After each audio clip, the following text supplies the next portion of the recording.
La présidente, Mme Cathy Wong.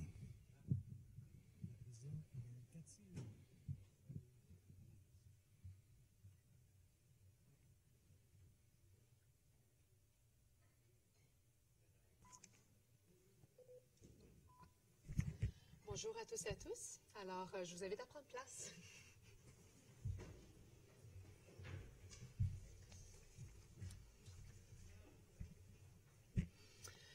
Alors, nous allons débuter la période de questions du public. Juste avant, j'aimerais vous informer de quelques nouveautés, bien sûr, en lien avec la période de questions du public. Premièrement, mais comme vous le savez, la Ville de Montréal, avec Concertation Montréal, mène actuellement une recherche sur les pratiques égalitaires en participation citoyenne. Et justement, l'étude MTL avait fait quelques suggestions à l'équipe de la présidence pour améliorer la participation citoyenne et de façon égalitaire. Et notamment, on a décidé d'implanter 2 des mesures qui avaient été suggérées par cette étude.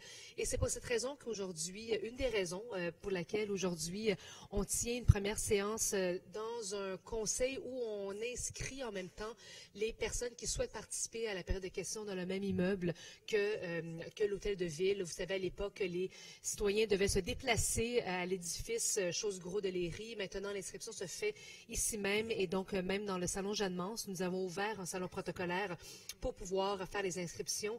Et ensuite, on va ajouter pour la première fois une minuterie. Les citoyens et citoyennes vont pouvoir voir le temps s'écouler pendant qu'ils vont prendre la parole. Il y a un écran qui est juste à côté du micro, même un écran à côté de moi. Et on va peut-être essayer, en tout cas, éventuellement, d'ajouter peut-être une minuterie sur la colonne. Mais pour l'instant, c'est une première. On va offrir l'opportunité de voir le temps qui reste à l'intervention. Et donc, c'est une façon aussi de pouvoir mieux préparer notre prise de parole. Également, bien, je le montre à l'écran parce que en web diffusion, on va pouvoir le voir. Ce sont 2 dépliants du bureau de la présidence qui ont été mis à jour avec les nouvelles adresses, les nouvelles informations par rapport au déménagement pour qu'on puisse participer à la période de questions du public. Ce sont des documents qui ont été préparés pour favoriser la participation des citoyens et des citoyennes et donc toutes les informations s'y retrouvent. Ils sont disponibles à l'hôtel de ville. Alors là-dessus, on va ouvrir tout de suite la période de questions du public et comme nouveauté également, on va accueillir les citoyens au centre de la salle du conseil municipal et non plus sur le côté. Alors, ça va être à l'arrière de nous. Je vous invite à vous tourner pour accueillir les citoyens. Alors, pour commencer, je vais accueillir M. Jean Duval à rentrer dans la salle du conseil. Ah oui, je vous demanderais de garder silence parce que je pense qu'on est très proche et on entend presque tout ce qui se passe dans cette pièce, même lorsqu'on chuchote. Bonjour, M. Duval. Bonjour, Mme la Présidence. Je vous souhaite la bienvenue à tous dans ce nouvel immeuble. Alors, la raison de ma venue ce soir, c'est que je m'intéresse aux sacs de plastique qui servent à l'alimentation, au transport des biens qu'on achète à l'épicerie. On est rendu maintenant à nous dire quoi faire, quoi penser. Bref, il y avait des raisons d'enlever le styromousse. Il y avait une évidence même. Mais rendu maintenant à utiliser du papier pour mettre le steak dedans, les coulisses, l'insalubrité, t'amènes tes pots chez l'épicier. Moi, je m'interroge beaucoup sur l'insalubrité. Alors, l'insalubrité, ça commence avec l'alimentation. Ça commence aussi avec les toilettes, mais j'y reviendrai tantôt. Ce que je porte, eh bien, c'est un prototype. Alors, je l'ai designé, puis je l'ai signé Valérie. Et puis, la question que je pose ce soir, c'est à la mairesse, Mme Valérie Plante, pour le Valérie Poncho Bag. Alors, ce qui est intéressant, c'est le Valérie Punching Bag. Excusez-moi, c'est pas Punching, c'est Valérie Poncho Bag. C'est que c'est plein de petits compartiments, ils sont dézippables. Alors, on peut même l'utiliser pour faire du vélo. On a juste à balancer le poids. Monsieur Duval. Et puis, la question, je la pose à Mme Plante. On aime les projets à Projet Montréal. Eh bien, c'est parfait pour vous. C'est un prototype. Alors, on peut mettre notre viande qui est coulissante dedans. Alors, tout ce qu'on a à faire, c'est de dézipper. Et puis, il n'y aura pas d'insalubrité. Alors, c'est un projet. Parfait. Je vais laisser l'administration vous répondre. Monsieur Parenteau? Oui, Madame la Présidente. Excusez-moi, je vais me mettre de dos pour parler au micro. Oui. Alors, merci. Alors, premièrement, c'est un travail quand même intéressant comme prototype. Peut-être le valider avec, je sais que présentement, les épiceries métro acceptent les choses parce que c'est pas juste la ville, il y a des épiceries, des grandes surfaces qui acceptent maintenant les contenants réutilisables de différentes façons. Il faudra voir si le prototype fonctionne. Alors, peut-être valider avant, peut-être nous revoir par la suite. J'ai pas, Merci. Monsieur Duval? Moi, j'ai pas les budgets, alors je propose à la ville de l'analyser et peut-être le mettre à l'étude. On peut dézipper, c'est comme un genre de ziploc. C'est un genre de ziploc. Alors, en vélo, ceux qui sont cyclistes pourraient balancer le canage, la viande, le steak, le poisson, et puis ça serait propre. Maintenant, c'est ça, c'est mon idée. Et puis, tant qu'à aller, je veux dire, je le propose. Et puis, c'est une idée. Alors, je sais que le Projet Montréal aime beaucoup ça, des idées, alors des projets. Alors, j'aimerais ça que la mairesse étudie cette possibilité. Parfait. Merci, M. Duval. En dernier, il n'y a toujours pas de toilette au restaurant Vanout, métro Berry-UQAM. Il n'y a pas de toilette, là. Alors, c'est de l'insalubrité, c'est le point que je voulais amener, là. Alors, on a déjà dit qu'on s'en occupait. Il n'y a toujours pas de toilette. Alors, à Montréal, il y a un restaurant, pas de toilette pour faire pipi caca. Alors, on parle d'insalubrité ici. La ville n'a pas d'exemple à donner. Elle devrait faire attention à ce restaurant-là en particulier. Merci. Merci pour vos interventions. Bonne soirée, M. Duval. J'invite maintenant M. Patrick Carey-Barnard à rentrer dans la salle du Conseil. Une question sur la transition écologique. Alors, bonsoir. Bonsoir. Madame la Présidente, Madame la mairesse, membres du Conseil. Alors, je m'appelle Patrick Barnard de la Coalition Verte ici à Montréal. Comme vous savez, la Coalition Verte appuie fortement l'idée de créer un parc dans l'est de la ville d'Anjou. Et c'est dans ce contexte de développement écologique que je pose une question. Le Canada est partie contractante à la Convention de Ramsar, c'est une ville en Iran, sur les zones humides avec 169 autres pays. La Convention a récemment adopté un label Ville des zones humides accréditées, comme un programme volontaire offrant l'occasion aux villes qui attachent de la valeur à leurs zones humides naturelles ou artificielles d'acquérir une reconnaissance internationale. Il y a seulement 18 villes dans le monde maintenant avec cette accréditation. La ville de Montréal est-elle prête à former un comité pour faire une application et devenir une ville des zones humides accréditées de la Convention de Ramsar? C'est ça la question. Merci beaucoup pour votre question. Monsieur Ferrandez? Monsieur Bernard, bonsoir. Bonsoir, monsieur. Je ne connais pas la Convention de Ramsar. Nous avons milité auprès du gouvernement du Québec pour renforcer la loi sur les milieux humides. Nous allons être vigilants auprès du gouvernement actuel pour que cette loi soit maintenue. Mais d'habitude, et surtout dans les moments d'urgence comme ceux-là, ce qu'on cherche à faire, c'est en protéger le maximum. C'est pas tellement de remplir des documents pour faire partie des organisations internationales. Ça peut être lourd, ça peut être très lourd de point de vue administratif. Alors, on va regarder ça, on va regarder quel temps, quelle énergie ça prend pour faire partie de cette association, quelles sont les contraintes, quelles sont les limites, quelles sont les exigences, puis on vous répondra par écrit. Merci. Et avant de partir, je vais laisser un document avec un officiel ici qui vous donne un peu d'informations sur Ramsar, qui est important. Okay? Parfait. Et j'ai une question supplémentaire. Allez-y. Montréal est désigné, je viens de lire ça dans le métro et j'étais ravi. Montréal était désigné ville équitable. Et il faut être évidemment une ville écologique aussi. Le Bureau montréalais de la transition écologique et de la résilience, est-ce qu'il fait partie d'un comité municipal spécifiquement pour la gestion durable des terres humides existantes sur l'île? Merci pour votre question. Madame Lavigne-Lalonde.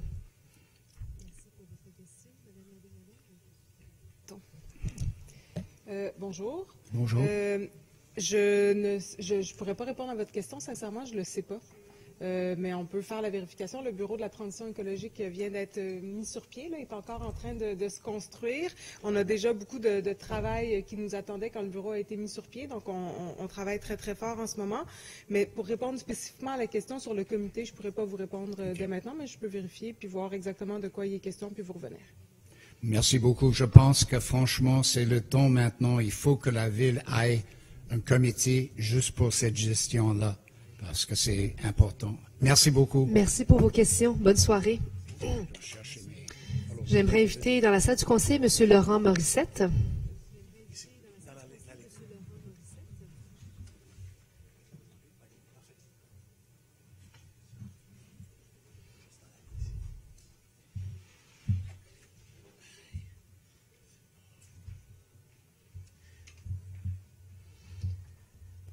Bonsoir, M. Morissette.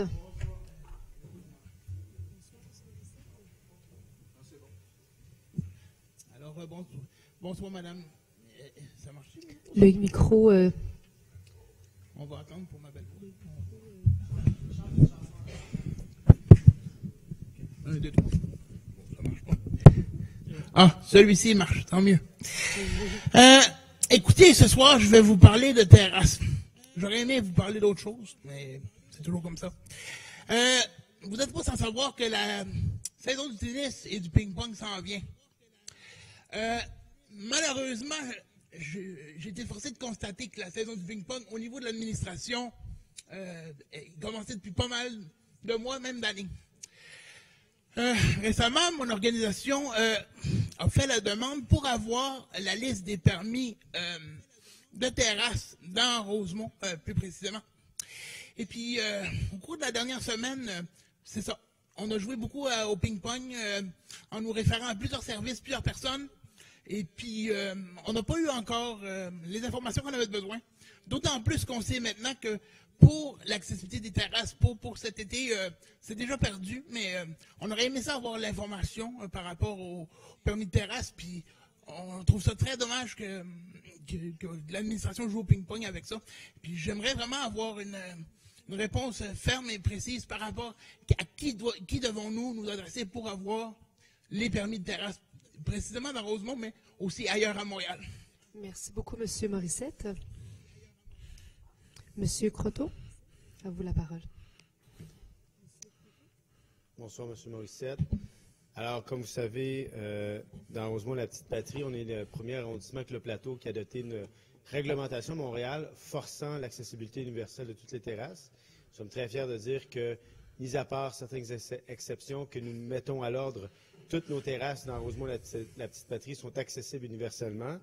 Il y a plus de 180 terrasses sur le domaine public dans Rosemont-la-Petite-Patrie. Nous sommes actuellement en période de renouvellement et d'implantation des terrasses.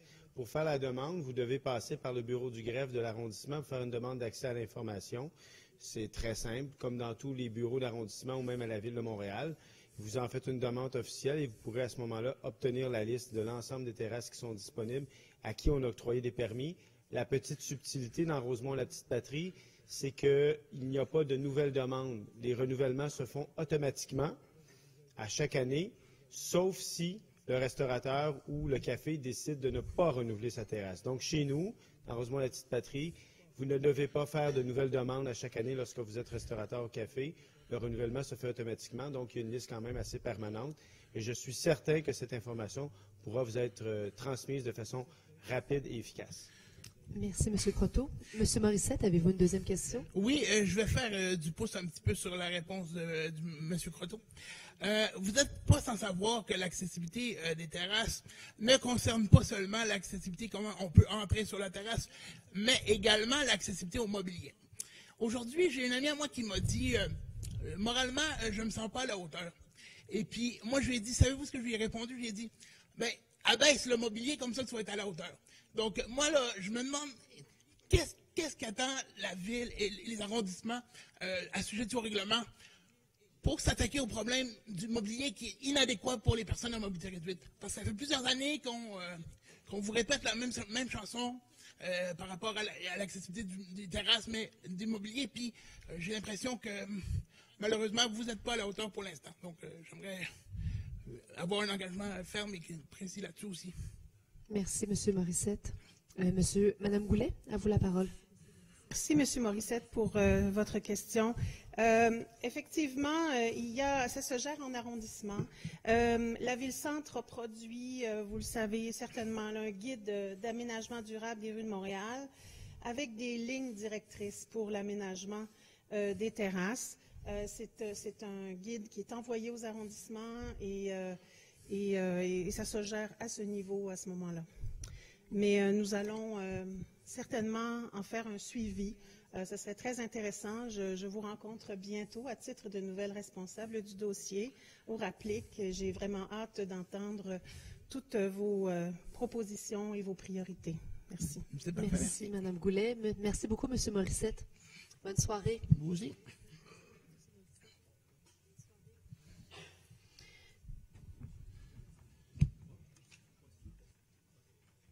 J'invite maintenant M. Lucien Pigeon à rentrer dans la salle du Conseil.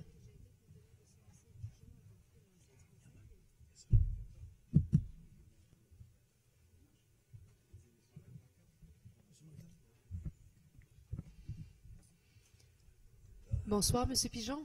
Bonsoir, Mme Wong. J'aime la place, Surtout l'extérieur, c'est incroyable.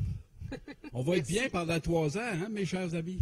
Exactement. Regardez, là, on est juste 15 qui vont poser des questions.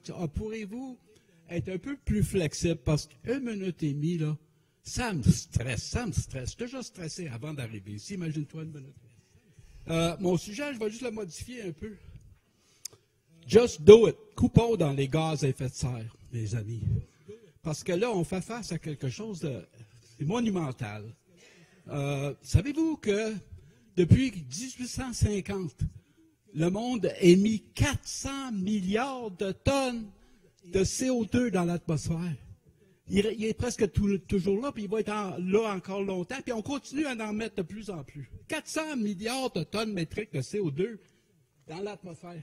Pensez-vous que ça va avoir un effet? Pensez-vous qu'il va y avoir des inondations à Sainte-Marthe-sur-le-Lac? Voyons donc, réveillons-nous. Mais c'est même pas ça que je voulais dire. Regardez, là.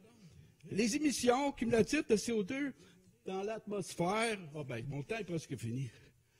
Je vais juste aller à ma question. On vous écoute. 6 mois après la déclaration d'urgence climatique, nous sommes toujours au point de départ. Le 5 novembre, on est encore au point de départ. La population n'a pas compris l'urgence de la transition énergétique et de la décroissance pour mener à bien la guerre du climat. Et là, c'est ma question. Avez-vous oublié d'engager suffisamment des sociologues et des philosophes dans votre plan d'action? Je sais bien que Trottier et Suzuki ils ont des bonnes idées, mais car le problème des réchauffements climatiques, mes chers amis, ça se passe là, entre les deux oreilles. Okay? Merci, M. Pigeon. Je vais laisser l'administration vous répondre. En ce qui concerne le rôle important que doit jouer la population dans la réduction des gaz à effet de serre. Merci. Parfait. Ma question s'adresse à Mme Laurence Lavigne-Lalonde. Parfait. Elle va vous répondre. Mme Lavigne-Lalonde, à vous la parole. Je suis stressé au bout là avec ça. Là. Vous avez réussi à poser votre question. Ça s'est bien passé. Ça va aller. Ça va bien aller. Oui, je ne tomberai pas sans connaissance, mais je vais essayer de rester debout. C'est bon. Vous avez raison d'être alarmé, vous avez raison de penser qu'il faut agir plus rapidement. Et en ce sens-là, il y a un élément que j'aimerais peut-être modifier ou avec lequel je ne suis pas en accord dans votre question, c'est que vous dites il ne s'est rien passé depuis le mois de novembre dernier. Je vous dirais qu'au cours des dernières semaines à la Ville de Montréal, on a fait beaucoup d'annonces en lien avec l'importance de poser des gestes forts en lien avec les changements climatiques. On agit à notre échelle. On a demandé à nos régimes de retraite de désinvestir des énergies fossiles. On a décidé de mettre en place un règlement pour limiter et interdire les usages en plastique à usage unique. On a décidé d'interdire le mazout. On prend des actions à notre échelle rapidement. Et parallèlement à ça, on travaille aussi, oui, avec les fondations pour arriver avec un plan qui va nous aider, mais en fait qui va nous permettre d'arriver à être carboneutre d'ici 2050. C'est un objectif qu'on s'est fixé, on travaille très fort pour y arriver et les fondations nous aident, oui, au niveau du contenu, mais elles nous aident aussi parce qu'elles ont un réseau. Puis quand vous parlez de l'importance de la mobilisation citoyenne, ça passe aussi par le lien qu'on a avec nos partenaires qui ont eux-mêmes des réseaux, des membres, des gens qui font partie de leur réseau. Et je vous dirais en terminant, j'étais vendredi dernier à la Marche Monde et il y avait une quantité incroyable de jeunes qui sont là, qui se mobilisent à toutes les semaines. Et en à conclusion, travers le monde, il y a des gens qui se mobilisent et qui veulent agir. Donc, je vous dirais que oui, les gens ont envie. Il faut continuer à saisir ces opportunités-là, mais il y a un mouvement, puis on en fait partie. Merci, Mme Lavigne-Lalonde. Oui, j'aurais un petit mot à ajouter. Merci, Laurence. Je t'aime bien, tu sais. Tu es une des bonnes conseillères à Merci à la Maisonneuve. Mais moi, regardez, là, je me demande, vous n'êtes pas aussi connectés que moi. Moi, je rencontre des gens depuis le mois d'octobre, là, partout, OK? Et puis, j'ai l'impression qu'ils ne sont pas impliqués. Puis, si vous voulez mobiliser, pouvez-vous, parce que ça fait des mois que je vous le dis, là, il faut mobiliser, sensibiliser et être honnête avec la population, puis leur dire la vérité, parce qu'ils ne savent même pas qu'on est rendu où qu'on est rendu avec la crise climatique. Pouvez-vous, c'est ma question, pouvez-vous, s'il vous plaît, arrêtons de parler de les mobiliser, puis faisons-le. On peut-tu le faire? Merci. Merci pour votre question. Mme Lavigne-Lalonde. Bien, vous avez raison, encore une fois, il faut que tout le monde embarque là-dedans, puis c'est ce qu'on fait, on y travaille avec nos partenaires, on le fait de plein de façons, on le fait en organisant des consultations, en demandant aux gens leur avis sur plein de changements réglementaires pour les inviter à participer à la discussion, pour comprendre l'importance des actions qu'on pose à la Ville de Montréal, parce que beaucoup de gens voient des fois des règlements comme des contraintes. Donc, si on implique les gens en amont, on s'assoit avec eux, on explique pourquoi on prend des décisions et on écoute leur opinion là-dessus, bien, ça fait en sorte que les gens se sentent impliqués, se sentent mobilisés et ont envie de participer à ce changement-là. Par contre, on est toujours ouvert à d'autres idées. On travaille avec plein de gens, mais si vous avez plein d'idées à nous fournir sur comment mobiliser plus, on va être à l'écoute. On veut autant que vous, sinon plus, qu'il y ait des changements importants qui se passent. On le fait à notre niveau, mais vous avez raison de dire que c'est l'affaire de tous. Donc, on travaille avec des changements réglementaires, tout ça pour que les résidents, les commerces, les industries, tout le monde à la Ville de Montréal embarque dans ce mouvement-là. Mais si vous avez des propositions concrètes, on va les écouter avec plaisir. Bien, merci tout le monde. Merci, Mme Lavigne-Lalonde. Merci, M. Pigeon. Moi, je veux participer. Appelez-moi. 514-351-8439. Merci, c'est noté. À la prochaine. Bonne soirée, M. Pigeon. J'invite maintenant M. Jean-Claude Lantier à rentrer dans la salle du Conseil.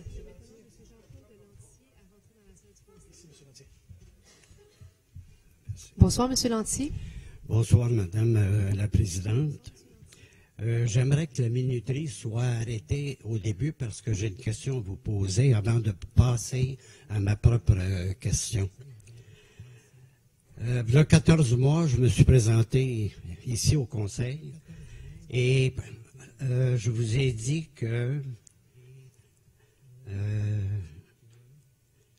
c'est en rapport avec les 3 questions. 3 prises retirées. Il y en a qui viennent de loin, il y en a qui sont plus proches, mais j'ai l'impression que les gens viennent de la périphérie de Montréal.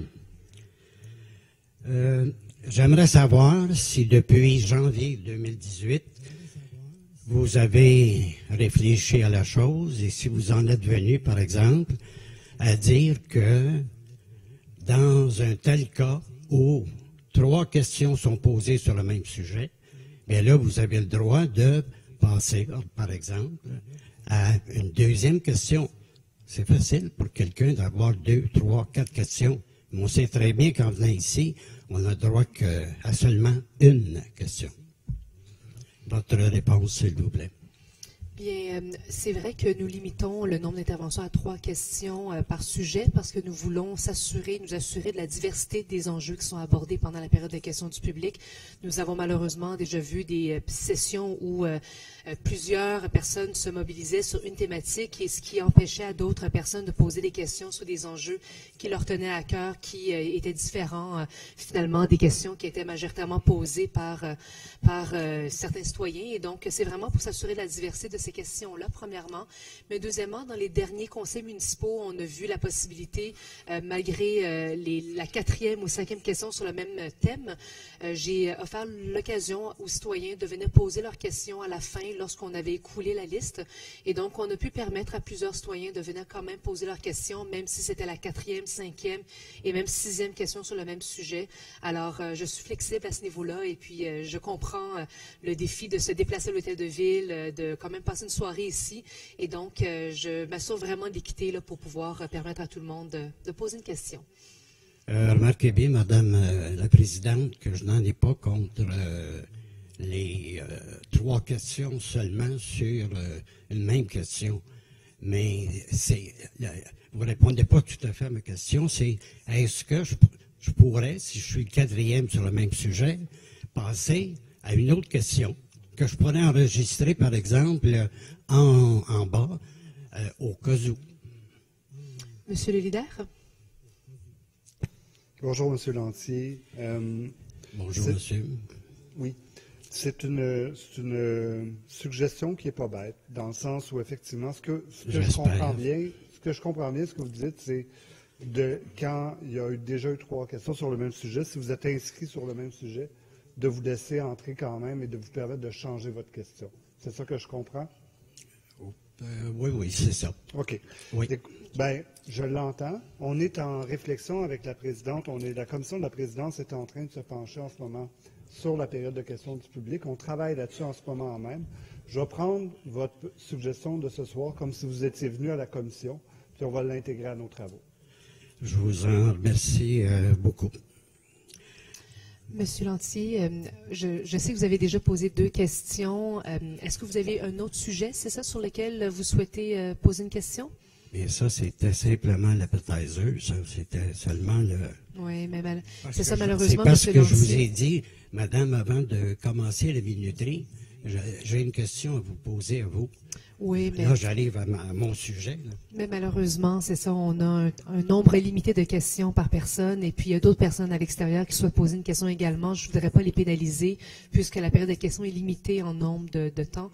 Et donc, peut-être, si vous l'acceptez, je vais permettre aux autres de venir poser leurs questions.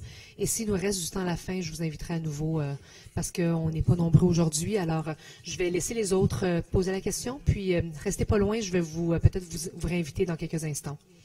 Je vais rester très proche, madame. Merci beaucoup. À tout à l'heure, M. Lantier. Je vais inviter Mme Suzanne Stacho à rentrer dans la salle du Conseil.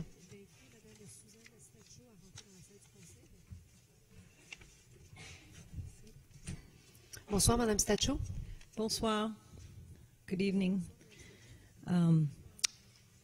I would like to thank the council again for being in Pierrefonds last week, 2 weeks ago, for the special the special meeting. I really appreciated having everyone in the area that was so in such a crisis. So it helped us to feel some solidarity with the whole island. I thank you for that. At the last council meeting here in April 15th, Monsieur Ferrandez, you replied to a question by Maxime Arnaldi about the protection of La Salam with this comment. Il y avait des droits à construire sur plusieurs des terrains dans cette ville. I presume you mean the owners of the land, and I would like you to explain what rights these land speculators have. Thank you for your question. Mr. Ferrandez? Thank you for your question, Madam Sacho. There are many landlords in the part that was supposed to be developed in Pierrefonds West, and I don't know which part of the land you're talking about. And each of these landlords have many different lots. So I'm not sure I can answer this question here in Council. It's a too much precise question for me to answer. But there is not, in general meaning, in general, there is no right to build right now. It's not, there was never a permit deposit. There were many PPU, plan de développement, mais there was not a permit emitted for this piece of the territory. Merci, Monsieur Fernandez. Madame Stacho? Oui, okay. So I would follow that up with if, given again the current state of the flooding and the updating of the flooding maps, we're waiting for more detailed flood maps. Would permits be refused in that area because of that? Monsieur Fernandez? I don't think that permit can be emitted right now. Anyway, floodings or no floodings, you should ask Monsieur Bass about it. He is responsible for the zonage and usage in his own bureau. But the floodings might change the value of the land if we were ready to acquire it. Excellent. Thank you. Thank you, Mrs. Stacho. Have a good evening. Je vais inviter maintenant M. Francis Lapierre à rentrer dans la salle du Conseil. Bonsoir, M. Lapierre. Oui, bonsoir tout le monde, bonsoir tous les conseillers, Madame la mairesse, Madame la présidente. Donc, ma question. Je voudrais d'abord féliciter Madame la mairesse Plante d'avoir exigé que les prolongements du REM soient planifiés par l'ARTM et non par la Caisse de dépôt. Après tout, c'est l'emploi, c'est la job de l'ARTM de planifier le transport dans la grande région de Montréal. Par contre, la mairesse continue d'appuyer le REM sous sa forme actuelle. On l'invite ardemment à poursuivre sa réflexion afin de repenser le REM. Voilà.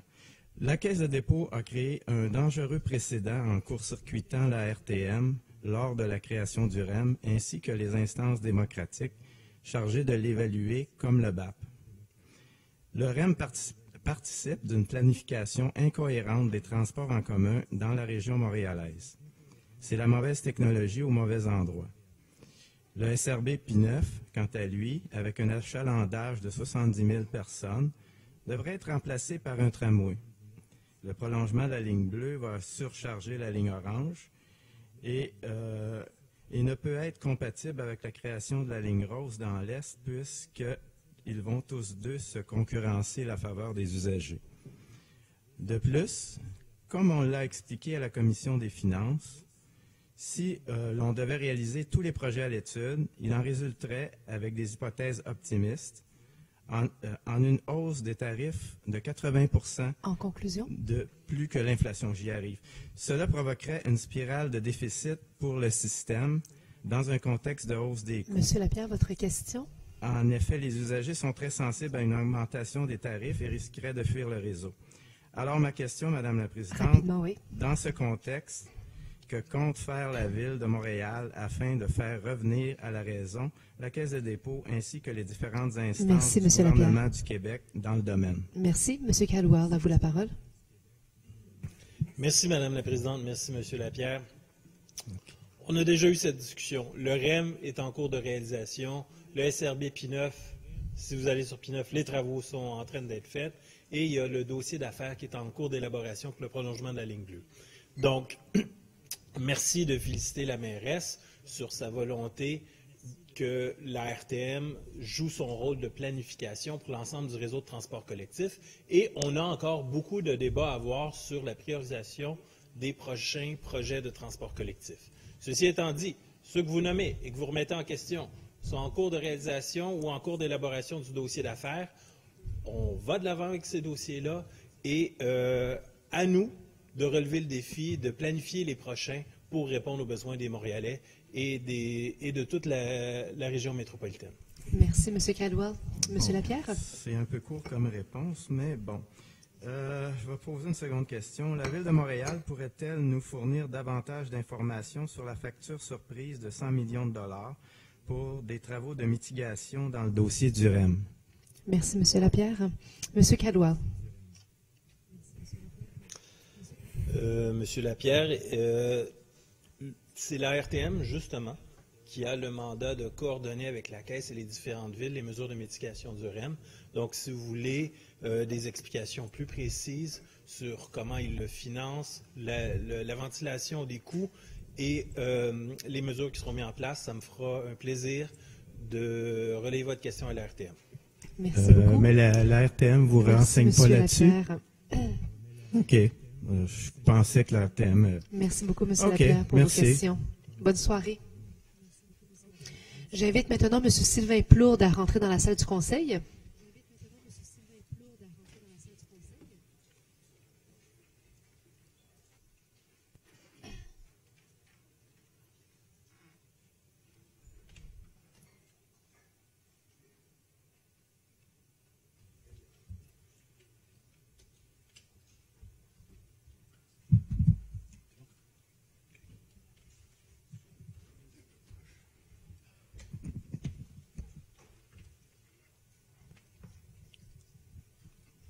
Bonsoir. Bonsoir, M. Plourde. Bonsoir, Mme la Présidente.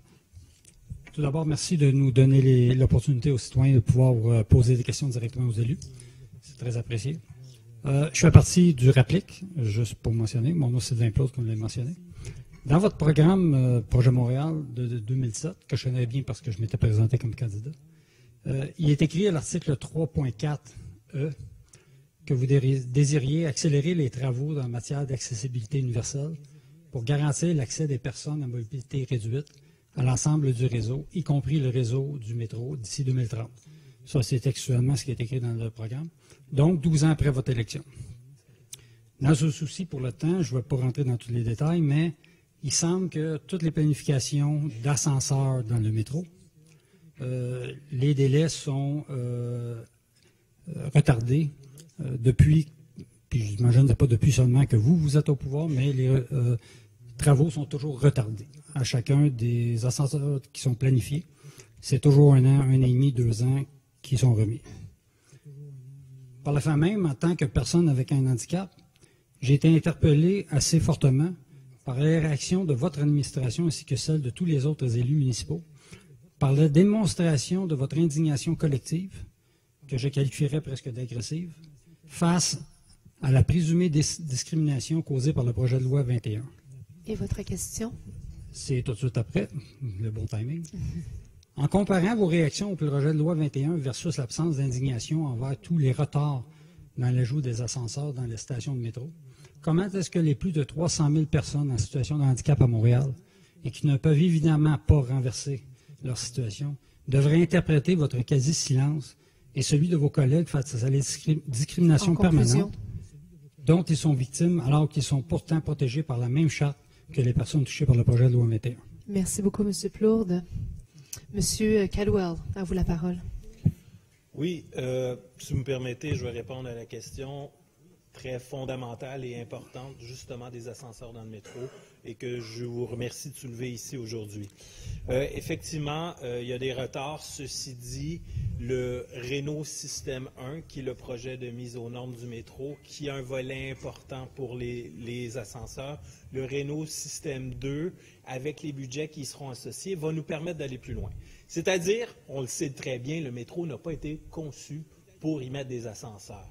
Il s'agit de voir à la distance souvent qui est entre le quai et l'édicule. On ne peut pas faire des ascenseurs obliques, comme vous le savez. Donc, il y a des défis importants. La décision qui avait été prise à l'époque, c'est d'y aller pour l'opportunité. Là, on pouvait facilement en faire qu'on en fasse le plus possible. Ceci étant dit, dans la deuxième phase, ce qui est important, c'est que ça a un effet structurant sur la mobilité. C'est-à-dire les stations où ça compte, où il y a une opportunité de transfert modal important. Je prends un exemple avec celle de la station P9 où il y aura l'arrivée du SRB. Les stations qui vont offrir le plus de potentiel pour le plus de gens possible seront priorisées dans la deuxième phase. Ça ne nous enlève pas toutes les contraintes techniques difficiles du fait d'instaurer des ascenseurs dans un métro qui n'a pas été conçu pour recevoir de tels équipements. Il y a un génie assez formidable qui est déployé pour arriver à trouver des solutions techniques là-dessus. Donc, c'est pas facile, on maintient le cap, il faut aller plus loin, il faut que ce soit encore plus structurant pour la mobilité et, à terme, on veut se rendre pour de l'accessibilité universelle dans toutes les stations. Ça nous fera plaisir de revoir le plan précis pour chacune des stations avec vous, si vous le demandez. Merci, M. Caldwell. Avez-vous une deuxième question? En fait, j'ai une deuxième question, mais je vais faire un petit commentaire. Vous savez, à Las Vegas, ils sont capables de faire des escaliers roulants en spirale. Donc, lorsque vous me parlez du génie qui est nécessaire, je ne vais pas vous garantir que si vous regardez à travers le monde, il y en a qui sont capables de relever des défis qui sont beaucoup plus importants que les ascenseurs que vous me dites. Et l'autre chose que je pourrais vous dire comme commentaire, c'est que des ascenseurs obliques, malheureusement, oui, ça existe. Donc, au niveau des questions, c'est que, encore une fois, pour parler vous parlez, tous les élus, du potentiel, du PL21 comme étant potentiellement un problème pour la pénurie d'emploi. Que dites-vous aux plus de 300 000 Montréalaises et Montréalais qui seraient plus qu'heureux de contribuer à remédier à cette pénurie d'emploi et devenir une force économique, mais en sont incapables, étant donné qu'ils sont victimes de discrimination permanente et qui ne voient que des promesses avec très peu de résultats depuis les plus de 50 ans? Merci, M. Plourde. M. Caldwell. Merci. Ce qu'on leur dit, c'est que notre réseau de transport en commun doit être le fer de lance justement pour permettre aux gens avec des limitations fonctionnelles de se déplacer dans la ville. Il y a l'ensemble de notre réseau d'autobus qui doit être performant, l'être encore plus à ce niveau. On le sait, il y a encore là des difficultés techniques qui sont en train d'être résorbées justement parce qu'on veut que notre réseau d'autobus soit plus performant, que nos nouvelles stations soient complètement accessibles, que l'ensemble de nos nouvelles installations soient complètement accessibles et qu'on fasse une mise à niveau de notre système qui a 40-50 ans pour l'accessibilité universelle. Aussi, ce qu'on dit, et ça fait l'objet de nos représentations sur le projet de loi PL17, 89% du service de transport adapté à la STM est présentement offert par l'industrie du taxi. On est très inquiets, c'était au cœur des représentations qu'on a faites à Québec, comme quoi il faut garder un système de transport adapté performant et c'était au cœur de nos revendications, justement, dans l'évolution réglementaire du PL17 et c'est pour nous une priorité. Merci beaucoup, M. Caldwell. Peut-être un très petit commentaire là-dessus, juste pour vous dire la question était plus pour l'accessibilité au métro. En fait, M. Plourde, je vous remercie. C'est malheureusement tout le temps que nous avons, mais merci beaucoup pour votre participation. J'invite maintenant Mme Alison Hackney à rentrer dans la salle du Conseil.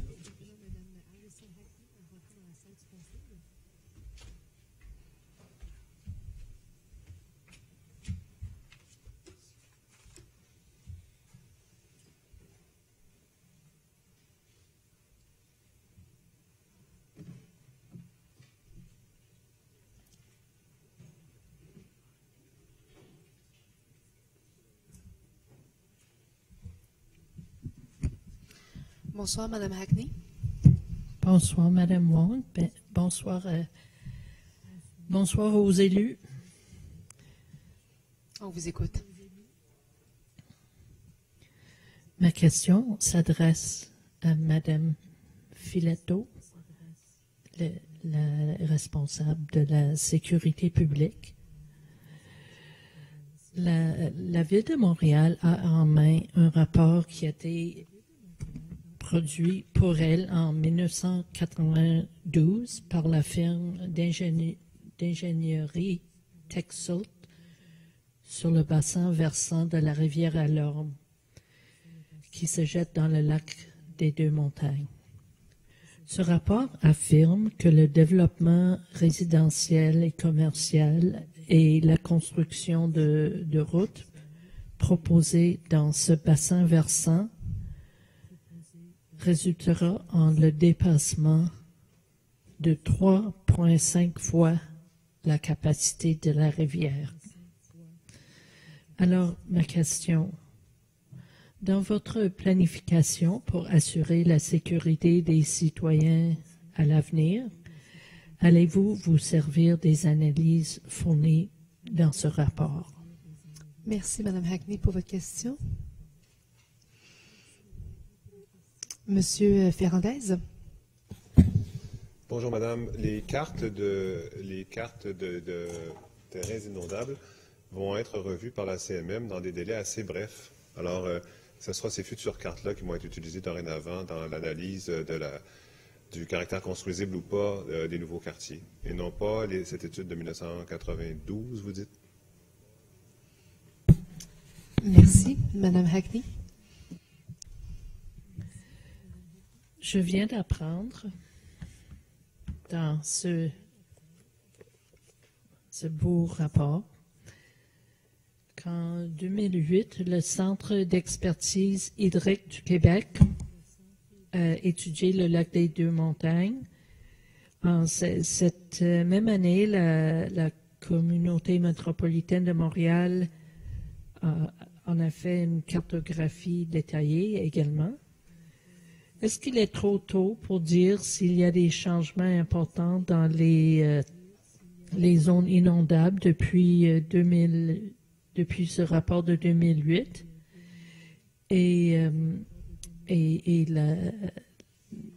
Entre ces cartes et la cartographie qui est promise pour 2020, et aussi où et comment pouvons-nous consulter ces cartes? Merci, Madame Hackney. Monsieur Ferrand, ou Monsieur Ouellet, ou Monsieur... Oui, Monsieur Ouellet. Oui, il faut que vous regardiez à travers la colonne. Oui, la colonne n'est pas pratique. Faites-vous des signes de la main, là. Monsieur Ouellet, allez-y. Bonsoir, madame. Il faut savoir qu'il y a différents types de cartes qui ont soit déjà été produites, soit qui sont en cours de production présentement. Il faut savoir que si, par exemple, on prend au niveau du service des incendies, ils ont fait des propres cartes opérationnelles suite aux grandes inondations de 2017 et pour être capable d'installer des digues avant que la crue de cette année arrive. Et c'est pour ça qu'on a un bilan très positif parce qu'on a été capable de bien corriger ça. Donc ça, c'est vraiment une carte opérationnelle. Il faut savoir aussi que la CMM, au pic de la crue, au cours des derniers jours, dernières semaines, on a payé des survols aériens pour être capable de photographier l'ensemble des cours d'eau et de voir exactement jusqu'où l'eau s'est rendue. Et ça va permettre, entre autres, de déterminer les cartes au niveau des zones inondables. Mais il faut savoir aussi que la Ville de Montréal, via le service de géomatique, fait aussi ces cartes également de zones inondables avec aussi ces informations-là. Et chacune a il va y avoir des cartes qui vont être spécifiques au niveau réglementaire. Et en conclusion? Donc, on a déjà des cartes opérationnelles pour la sécurité civile. Il va y avoir des cartes réglementaires qui vont être faites. On devrait, le plus rapidement possible, pouvoir les présenter. Mais ça va être en quelques étapes. Encore, mais merci beaucoup, M. Ouellet. Merci, Mme Hackney, pour vos questions. Merci, bonne soirée. J'invite maintenant M. Sylvain Milot à rentrer dans la salle du Conseil. Bonsoir, M. Milot. Bonsoir à tous. Vous pouvez monter le micro. Voilà, comme ça. Alors, mon nom est Sylvain Milot, je suis résident du plateau Mont-Royal. Et ce soir, mes commentaires et questions s'adressent à M. Farandez. Donc, concernant le projet d'agrandissement du parc Baldwin avec le verdissement et la fermeture de la terrasse Mercure. Alors, sur l'avis aux résidents du 28 mars 2019, il est précisé que les impacts sur la circulation ainsi que l'accès à l'école et à l'église seront mineurs.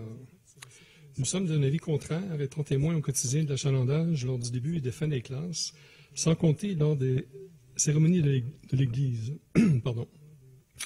La rue Terrasse-Mercure sert d'espace tampon lors de ces événements. Et une fois cette rue fermée, la circulation se rapportera forcément sur les rues Chapelot, Folum et Rachel. Le cas de la rue Chapelot est particulier du fait que le croisement est sans feu de circulation, donc au croisement de celle-ci de la rue Rachel. À cela se rajoute une piste cyclable à deux sens, bordée du côté nord de la rue Rachel et dont l'achalandage ne cesse d'augmenter d'année en année. Nous nous questionnons donc sur la pertinence du projet étant donné les situations suivantes. Premièrement, l'absence de feu de circulation à l'intersection, Chapelot et Rachel.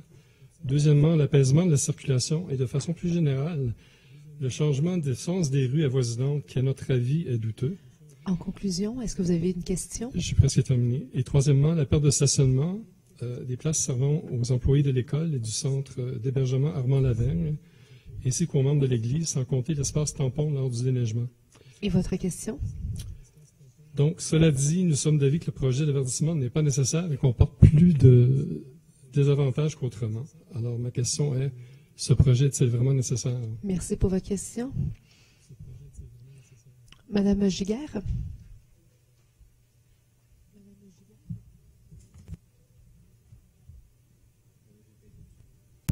Merci. Je vais vous répondre. Monsieur Milot, bonsoir. Merci. Je suis la conseillère du district. Oui, on pense que c'est un bon projet. On pense que c'est un projet nécessaire. On a eu beaucoup de demandes citoyennes depuis plusieurs années qui faisaient état de grandes insécurités vécues par les enfants, par les usagers du parc, par les gens qui vont donc, principalement les enfants qui vont de l'école au parc. Il faut savoir que la terrasse Mercure, c'est une petite rue un petit peu incongrue qui passe entre les grands terrains institutionnels de l'Église et d'une école primaire de 400 élèves qui coupe ces gens-là du parc. De pouvoir fermer cette rue-là, qui est, somme toute, pas si utilisée que ça, qui est utilisée, oui, pour s'éviter d'avoir à traverser une intersection où il n'y a pas de feu de circulation, dans certains cas. Ça va avoir une grande utilité. On va ajouter, en fait, on va faire beaucoup de verdissement. On va ajouter à peu près autant d'arbres qu'il y a de places de stationnement qui vont disparaître. Donc, une case de stationnement pour un arbre, ça nous paraît vraiment une équation qui est très intéressante en regard des efforts qu'on doit faire pour les changements climatiques qui sont à nos portes. On va installer là aussi des bancs publics, des tables à pique-nique. Donc, ça va devenir une aire de jeu, une aire de rencontre qui va être vraiment appréciée, comme l'a été la rue Marianne, qui a vécu la même situation il y a quelques années. Et en conclusion? Et donc, et pour laquelle les citoyens qui étaient contre aujourd'hui ne reviendraient pas en arrière. Donc, on est persuadés que c'est un bon projet. L'école nous appuie. On va donc aller de l'avant. Merci, Mme Giguère. Monsieur Milot, avez-vous une deuxième question? Bien sûr. Je suis d'accord avec vous. La fermeture de la rue Marianne entre Folum et Chapelot a eu un côté positif, c'est-à-dire que les gens utilisent bien le parc et permettent à leurs enfants de traverser d'un côté à l'autre. Mais dans le cas de la rue Terrasse Mercure, je trouve que ça ne s'applique pas. D'une part, comptez-vous mettre un feu de circulation à l'intersection de Chapelot et Rachel? Merci pour votre question. Madame Giguère? C'est certain qu'on est sensible à ce problème-là. Le fait qu'il y ait une piste cyclable bidirectionnelle sans feu de circulation rend cette intersection-là difficile à croiser pour les automobilistes. Cela dit, tout le long de la rue Rachel, il y a vraiment beaucoup d'autres transversales qui n'ont pas de feu de circulation. Ça ne veut pas dire qu'on n'est pas en train, effectivement, d'analyser si on pourrait, de quelle façon on pourrait sécuriser davantage cette intersection-là. Mais pour les gens qui sont inconfortables de la traversée, qui arrivent par la rue Chapelot, c'est très simple de prendre Marianne et Iberville pour arriver à une intersection tout à fait sécurisée par des feux de circulation. Et donc, on se retrouve avec une infime partie d'automobilistes qui devront croiser cette intersection-là. Voilà. Merci beaucoup, Mme Giguère. Merci, M. Milot, pour vos questions. Bonne soirée. Je rajouterais une seule chose, c'est que je les ai comptées, les rues sans feu de circulation. À partir M. Milot, malheureusement, c'est tout le temps que nous avions. Jusqu'à Saint-Urbain, il y en a 4 seulement. Merci beaucoup. Bonne soirée. Je vais inviter maintenant M. Jean-François Racine à rentrer dans la salle du Conseil. Bonsoir, Madame la Présidente, Madame la mairesse, chers élus. Ce soir, pour commencer, j'aimerais souligner le travail ardu de 2 conseillères de ville et mairesses d'arrondissement, Madame Barbe et Madame Vodanovic, dans le développement rapide du projet de relier le métro Angrignon vers la Chine avec un système structurant hors terre de transport en commun. Avec les communications qui ont eu durant les derniers mois, venant de Mme Barbe, elle a eu des communications avec Hydro-Québec qui prévoit déjà injecter d'ici 4 à 6 ans $1,5 milliard pour, entre autres, lever les fils électriques sur la zone pour pouvoir passer un train léger ou n'importe quel style de transport structurant électrique. Donc, j'aimerais les féliciter pour leur travail assez rapide. Et maintenant, j'aimerais rapporter aussi un graphe que j'ai pu voir sur les réseaux sociaux. On peut entendre dernièrement Mme la mairesse qui parlait de faire très attention à les informations qu'on pouvait trouver. Elle avait eu certaines intimidations, même des liaisons qu'elle serait durant une manifestation quand elle était à l'autre bout de la planète en Argentine, si je me rappelle bien. Et j'ai pu voir, venant d'un conseiller, M. Craig Sauvé, qui aime d'ailleurs beaucoup se promener sur un blogueur qui s'appelle Xavier Camus. Ce Monsieur Camus est vraiment un aide spécial quand même à Montréal. Quand on regarde sa revue annuelle, il ne croise que des islamophobes. Et Monsieur Craig Sauvé remercie Monsieur Camus de même voir que c'est des propos qui sont intéressants, Monsieur que Racine, c'est la vérité votre suprême. question.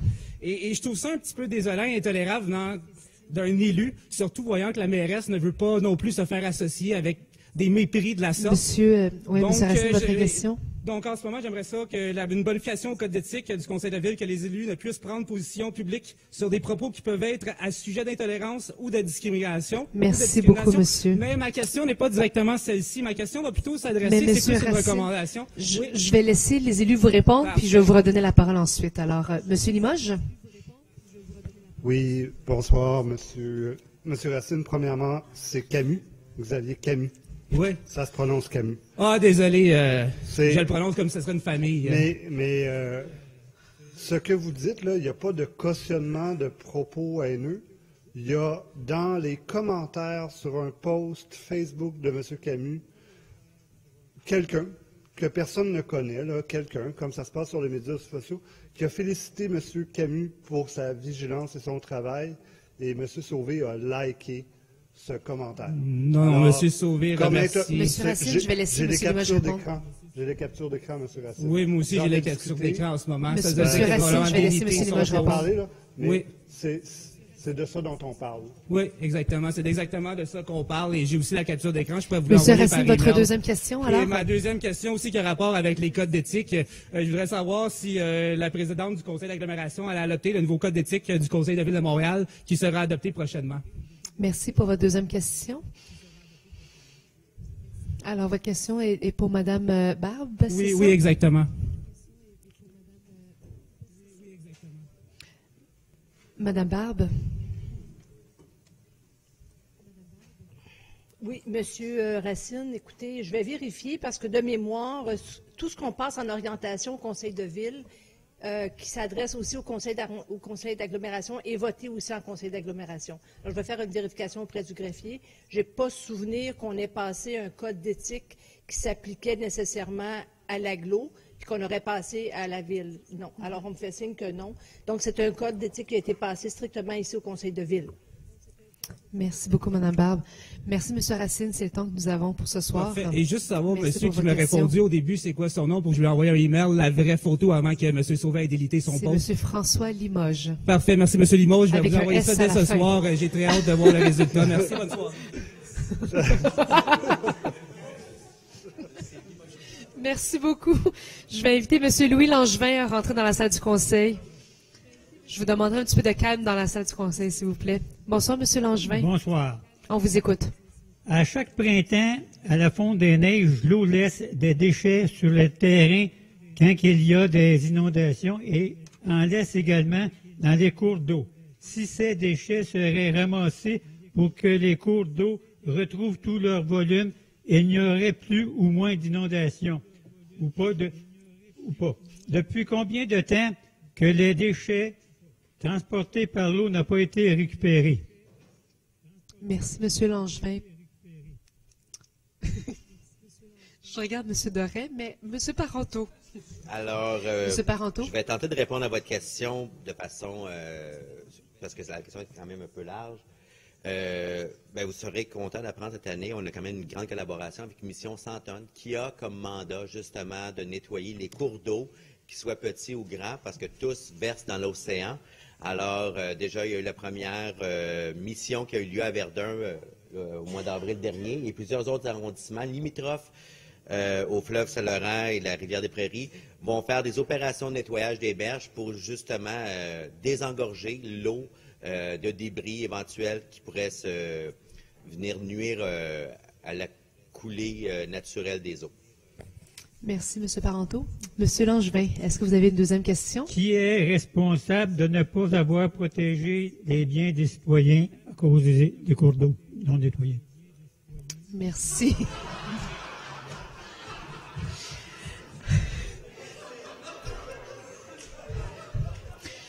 Monsieur Langevin, on rit parce qu'on ne sait pas quel élu doit vous répondre et on veut s'assurer que vous ayez une réponse. Monsieur Doré. Oh, mon Dieu Seigneur. Alors, moi, j'avais pris les cours d'eau d'une manière, puis M. Parenteau prend un cours d'eau d'un autre sens, là, mais bon, c'est de la responsabilité, je vais dire, des arrondissements de tenir à la propreté. Alors, je vais vous dire ça comme ça. Et bien franchement, je me préparais à une question où j'aurais répondu 12 versets égaux ou quelque chose comme ça, mais vous reviendrez le mois prochain, M. Langevin. Merci beaucoup. Merci, M. Doré. Merci, M. Langevin, pour vos questions. Bonne soirée. Des fois, il y a des questions surprenantes. Oui.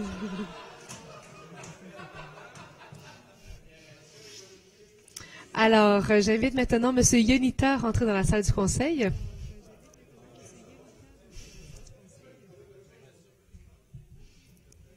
Bonsoir, M. Yonita. Bonsoir tout le monde. On vous aime beaucoup.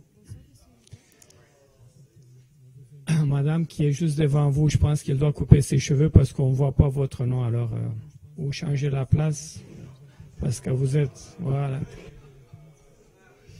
On vous écoute, M. Yonita. Est-ce que vous avez une question? Une autre affaire, toutes les marches ici, là, les escaliers sont pleins de poussière. J'ai passé le doigt, poussière partout. Monsieur Yonita, est-ce que vous avez une question à poser?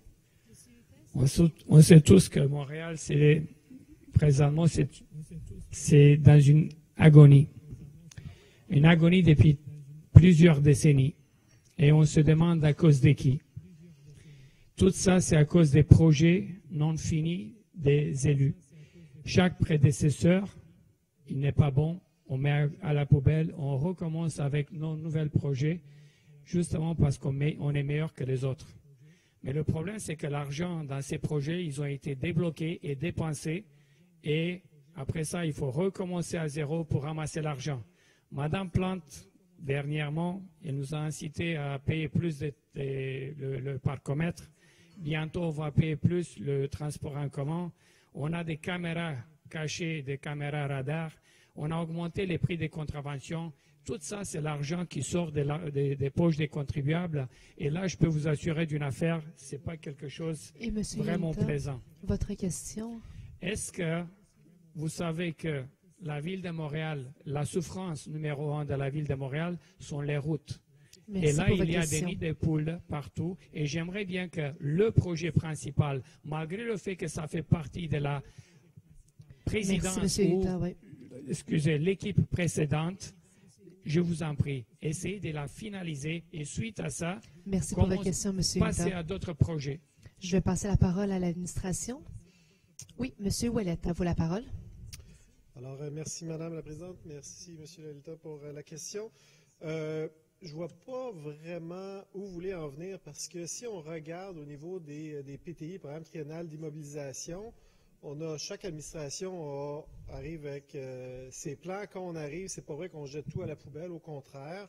Même ici, on s'est fait critiquer pourquoi vous continuez de mettre dans des PCPR alors que justement on continue de réhabiliter les chaussées, même on accélère davantage. Il y a des campagnes de consultation aussi qui vont montrer, on est en compilation, mais on pense pouvoir montrer des bons résultats sur l'amélioration de notre chaussée, notamment au niveau artériel.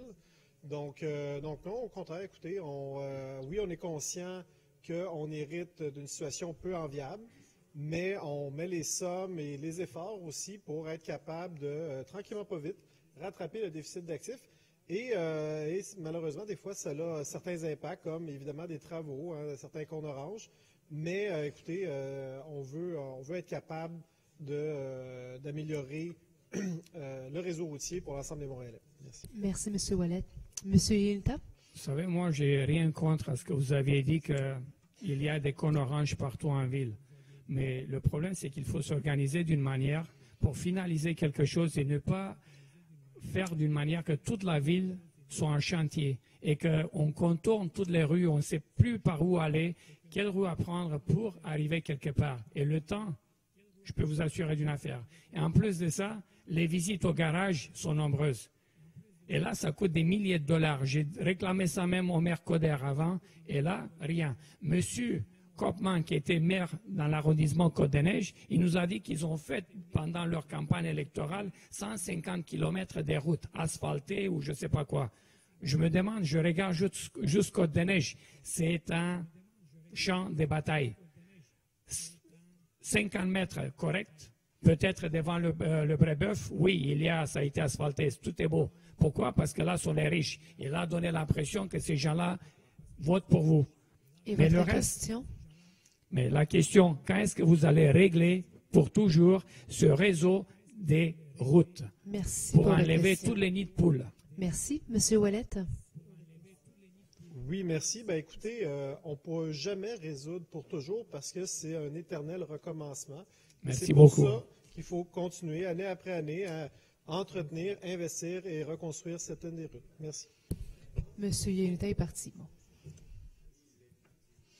Alors, on va poursuivre. J'invite maintenant M. Martin Dion à rentrer dans la salle du Conseil.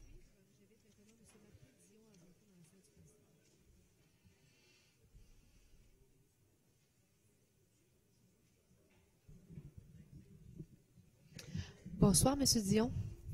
Bonsoir, Madame la Présidente, On Mesdames vous et écoute. Messieurs les élus. Ma question, si je désire m'installer sur une des terrasses et que le mobilier n'est pas accessible, je fais quoi pour m'attabler? Merci, M. Dion, pour votre question. Madame Goulet. Merci, Madame la Présidente. Merci beaucoup, M. Dion, pour votre question.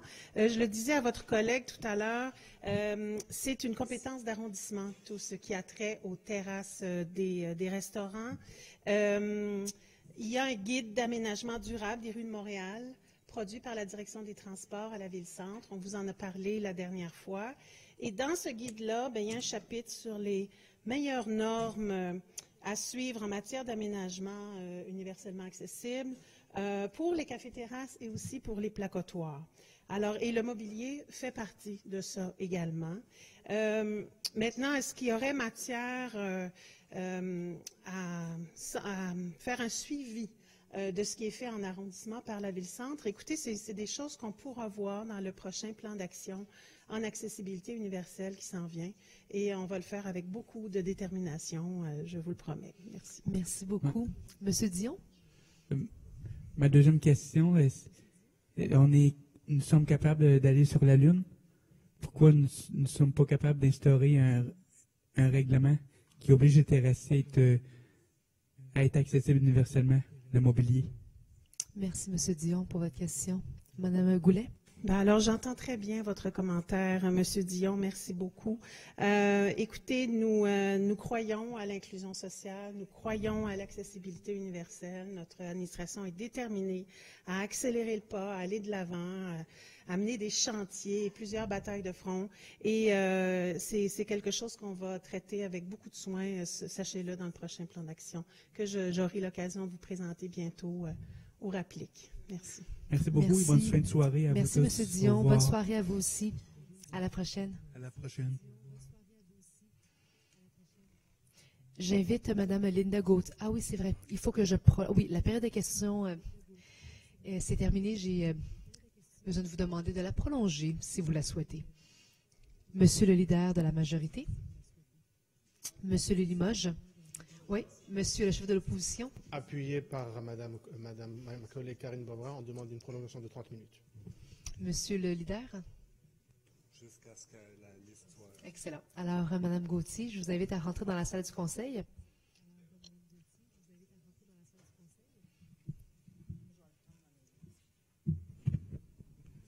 Bonsoir, Mme Gauthier. Bonsoir, Mme la Présidente, Mesdames, Messieurs les élus. Comment ça vous êtes toutes de dos? Oui, c'est la nouvelle configuration du Conseil. Bon. Eh bien, écoutez, finalement, je change ma question parce que mon sujet était large. Je me le permets, c'est à l'accessibilité universelle. Madame Goulet, vous allez goûter aussi à ma question. On va se rencontrer bientôt, mais c'est vrai que vous avez servi à peu près la même réponse à mes deux collègues, Laurent Morissette et Martin Dion, tantôt.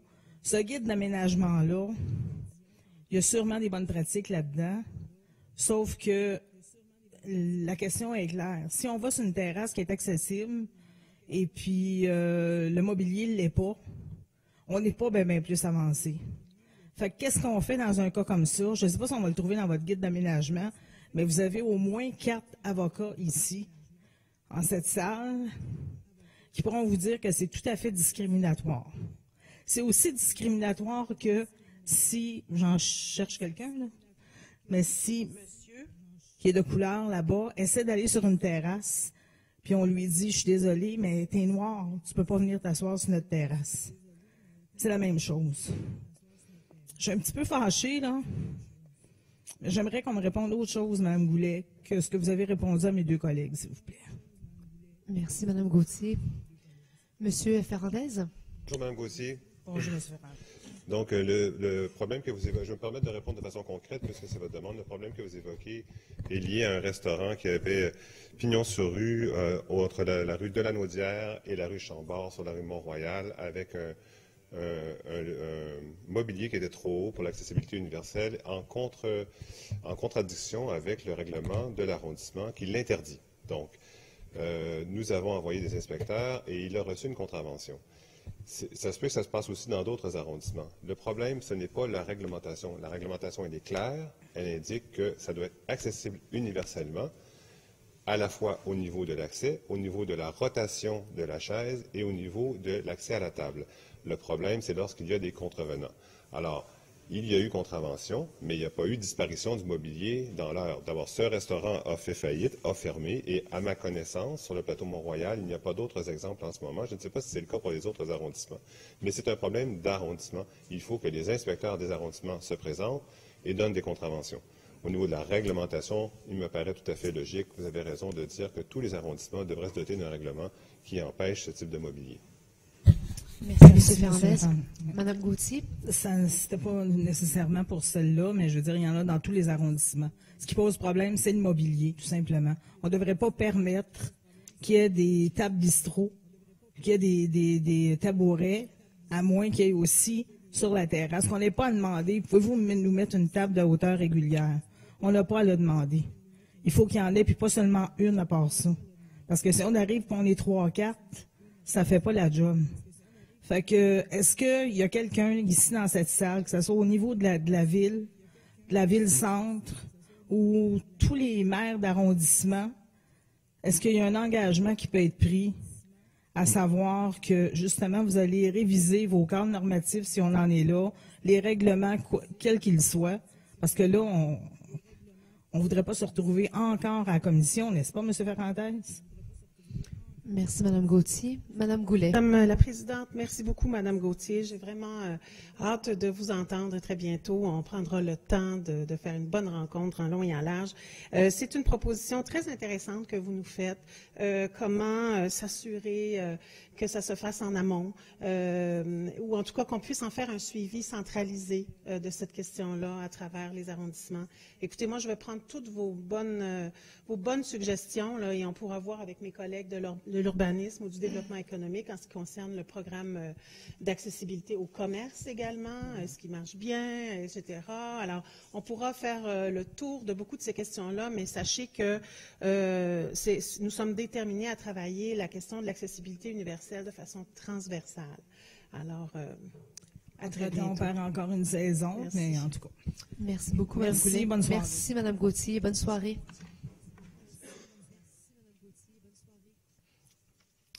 C'était la dernière question dans la liste. Tout à l'heure, j'ai mentionné à M. Lantier la possibilité de venir poser sa question. Je ne veux pas que ça crée de précédent pour les futures périodes de questions. C'était simplement que j'avais accepté qu'on prenne ces questions sur un sujet plus spécifique. Alors, je vais inviter M. Lantier à rentrer dans la salle du Conseil. Bonsoir, M. Lantier. Bonsoir, Madame la Présidente. Il nous restait du temps, alors je vais prendre vos questions.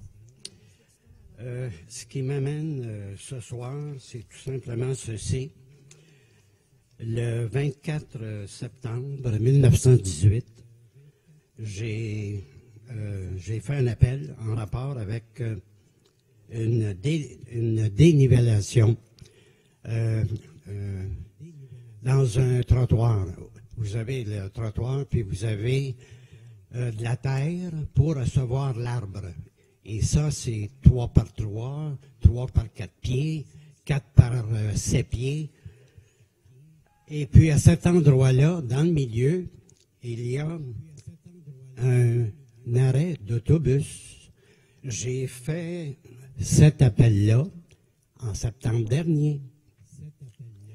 J'ai constaté la semaine dernière que la dénivellation, qui est dangereuse, évidemment,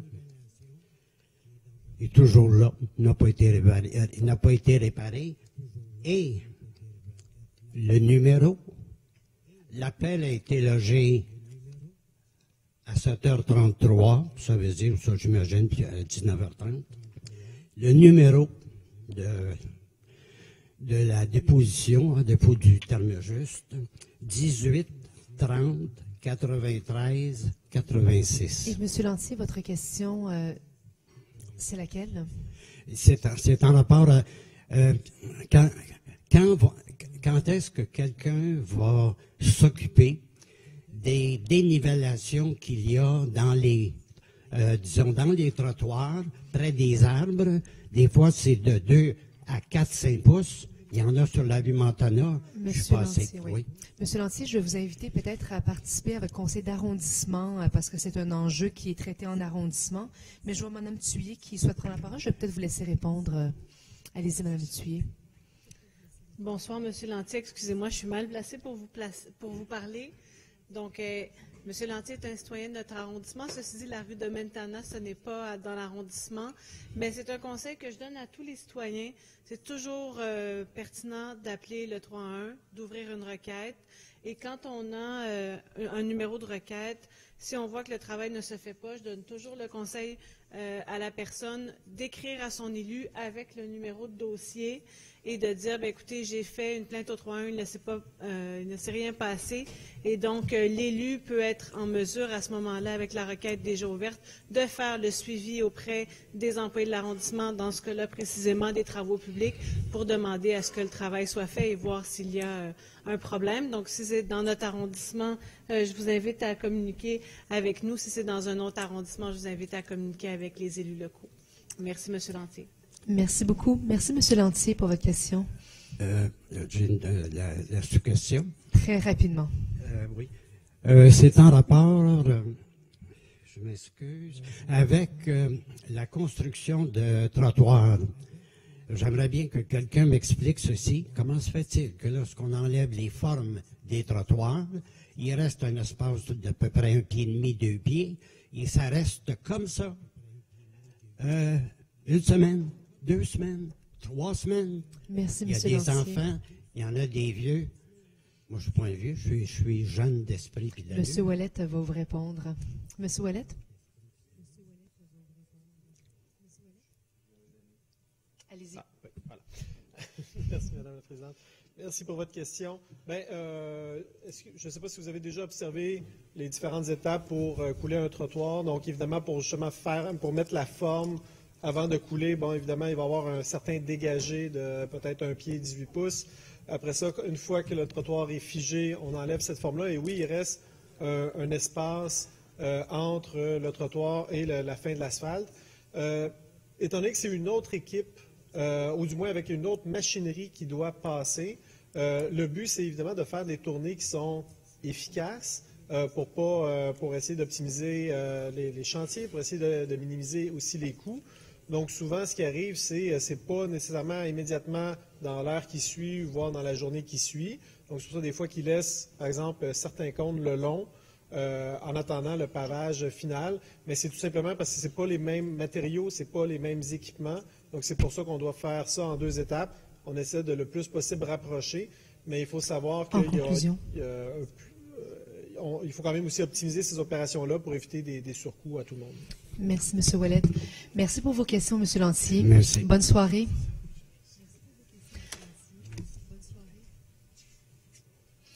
Alors, ceci termine la période des questions du public. Monsieur Miellé, est-ce que vous souhaitiez... est-ce que c'était sur le dernier point à l'ordre du jour? De questions, si possible. En ligne, la période des questions? Je voulais simplement dire, nous sommes tous des élus et on a le dos large. Comme élus, on peut recevoir des commentaires des fois. mais ce n'est pas des commentaires qu'on devrait accepter. Et je pense que personne dans cette salle n'accepte ou ne tolère qu'un membre de soutien de l'équipe se fasse diriger un commentaire désobligeant envers elle. Alors, Madame, je tiens à m'excuser au nom du citoyen, mais en mon nom personnel, pour le commentaire désobligeant que vous avez reçu. Et je m'en excuse encore. Merci, M. Miele.